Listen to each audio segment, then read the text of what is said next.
Only Yesterday is unique for a Studio Ghibli movie, even amongst its catalogue of other slice-of-life romances. It's a deeply introspective story.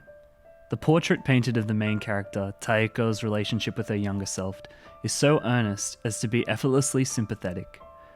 We as children are prone to intense emotional responses when things aren't how we expect them to be. As adults, it's tempting to reflect on these moments with cynicism and dismiss our youthful petulance as irrational. But Only Yesterday is a story that shows the petulant inner child the compassion they were denied, and that we might continue to deny ourselves as adults. Taiko reflects on these moments with empathy.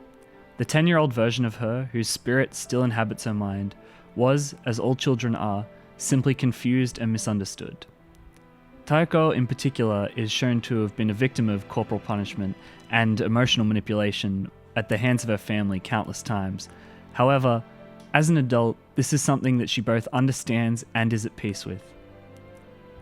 This kind of unconditional love for the inner child, shown in the way she giggles and blushes, reflecting on elementary school crushes, and sympathizes with the selfish demands of modern teenagers, is Only Yesterday's brightest pathos. Though a misfit in her daily city life, Taiko takes her loneliness in stride. She is her own companion, and her history of being misunderstood is valuable in so much that it has taught her to live a life free from judgment, for the self as for the other. She's not afraid to make alternative life choices, provided they will make her happy and not hurt anyone else. The primary example of which being the inciting incident of the film, in which, for the second year in a row, she takes time off work to volunteer at a farm in the countryside. Her boss is confused by her choice, but we learn that it is a choice she feels she has to make to satisfy the hunger she felt as a child for the inherent romance of an alternative lifestyle.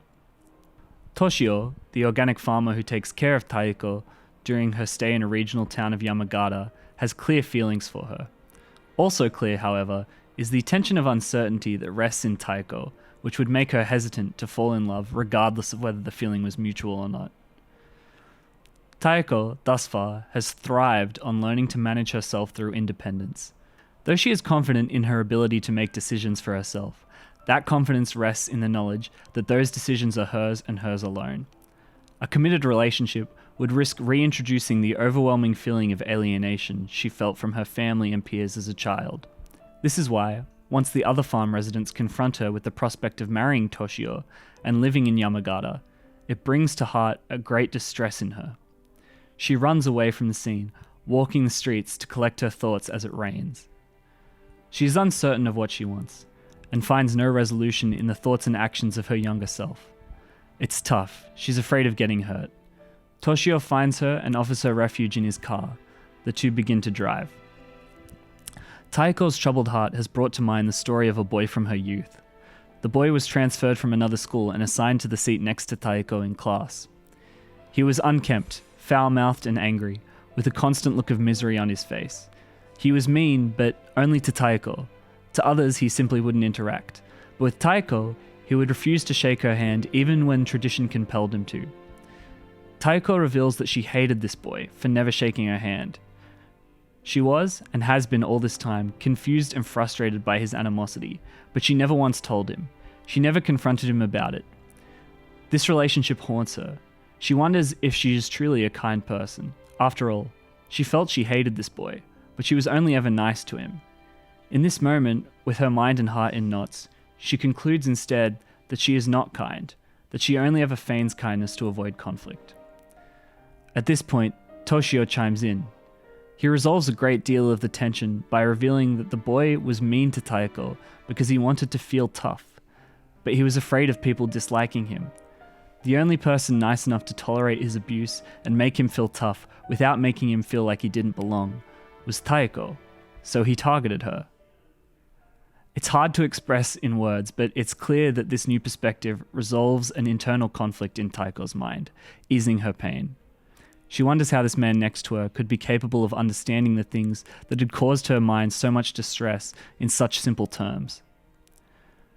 Though she initially leaves without confronting Toshio about his feelings, during the credits, a moment of introspection leads Taiko to change course and return to Yamagata, presumably to give things a go with Toshio.